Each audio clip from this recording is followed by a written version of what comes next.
Spika wa mbunge nene Moses Wetangula noretia wati mbarobaro wangirwa irio na urimi kwiyana mitaratara ira yatira wongele kubwa irio ntheuroni ya Kenya. Wetangula ari wa intoni nene muno Kenya kwithira ina antu batiki MPARA miaka 50 nyuma ya wichi ya thiarite yake mushemano ya mbunge cha Eastern Africa mushine munene wa Nairobi.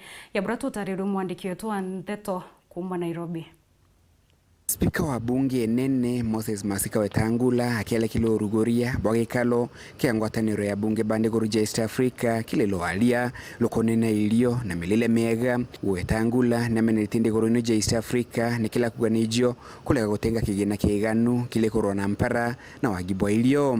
Spika Wetangula kiuga ande gorino jithirito igitenga mbesa kile wikalia na kuyo neba tele gotenga kigena kiganu kile yoremi kienda gotigera nto bena ilio ja kwega. Most of our countries still spend more money on security installations than on food and health.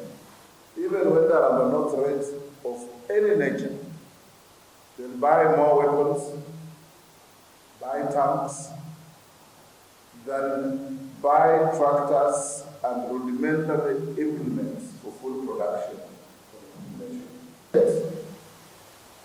A continent like Africa, we have more than 65% of the world's arable land for food production. But we are still using the hoe and the machete for food production when most countries have mechanized. Spika ojo wa bunge none leo nauritia bunge kumakire ndegoro ino ja East Africa gutigira neba kwalile thineno kuthondeka mawatho amuna gutenga kigina kiganu kienda gutigira urimi kumakire migunda minene ya ndeino nebo kuleta kiguni. So as we talk about food security and nutrition, let's not be tempted to think that food security will be achieved when Ukraine is in peace.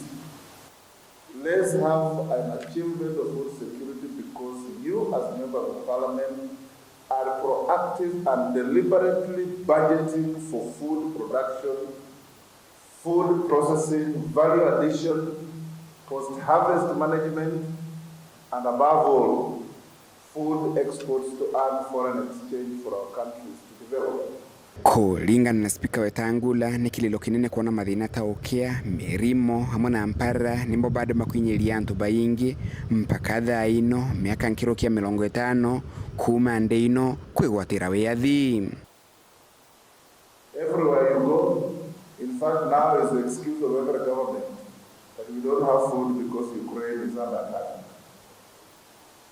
And yet we have better lands, we have better climate, we have better workforce, and we have better capacity to produce even more food than Ukraine. Kuma mji munene Nairobi, Mbita Anthony, rangi wa Kadhinya.